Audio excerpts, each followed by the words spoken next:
उन्हें तौफीक बख्शे ताकि ये आइंदा आने वाले साल में भी जश्न चरागा इससे बढ़ चढ़ करके करें।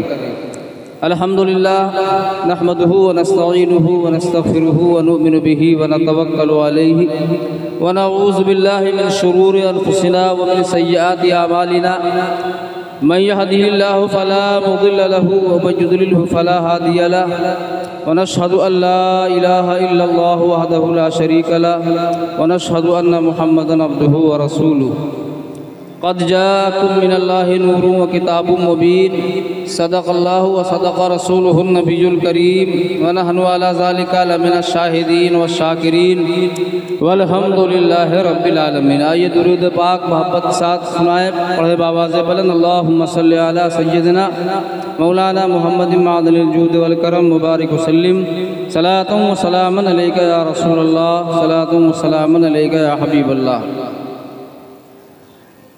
आज सारी दुनिया खुशी मना रही है, सारी दुनिया खुशी मना रही है सिवाय उन लोगों के जिनकी नस्लें इब्लीसी हैं, क्योंकि हुजूर की आमद पर रोने वाला पहला शख्स था इब्लीस कि जब हुजूर तशरीफ़ लाए तो हुजूर की आमद पर बहुत चीखा चिल्लाया। और मोमिनीन का हाल ये है कि मोमिनीन हुजूर की आमद पर खुशियाँ मनाते हैं, जश्न चरागा करते हैं, अपने गलियों को सजाते हैं, अपने कूचो बाज़ार को सजाते हैं। इसलिए सजाते हैं कि हुजूर अलैहिस्सलातु वस्सलाम की आमद से पहले ही अल्लाह तबारक व तआला ने आसमान दुनिया को सजा दिया। हम और आप क्या सजाएंगे, हम और आप जश्न चरागा क्या करेंगे? सबसे पहले जश्न चरागा का एहतमाम रब्बुल आलमीन ने किया है, क्योंकि हुजूर अलैहिस्सलातु वस्सलाम ने फरमाया अगर मैं ना होता तो रब्बुल आलमीन कायनात की कोई चीज़ न पैदा फरमाता। तो जितनी चीज़ें हैं वो रसूल कायनात के सदक़े में हैं, या आसमान के सितारे, आसमान के सितारे नबी के सदक़े में हैं। ज़मीन जो बिछी हुई है ये नबी के सदक़े में है, जो सूरज रोशन हुआ है ये नबी के सदक़े में है, जो चाँद चमक रहा है ये नबी के सदक़े में है। सारी चीज़ों को वजूद नबी के सदक़े में मिला है। इसलिए अहले ईमान नबी की आमद पर खुशी मनाते हैं, नबी की आमद पर अपने कूचो बाज़ार को सजाते हैं। लिहाजा ये सजावट करना फजूल खर्ची में शामिल नहीं है। लोग कहते हैं फजूल खर्ची है ये हुजूर की आमद पर।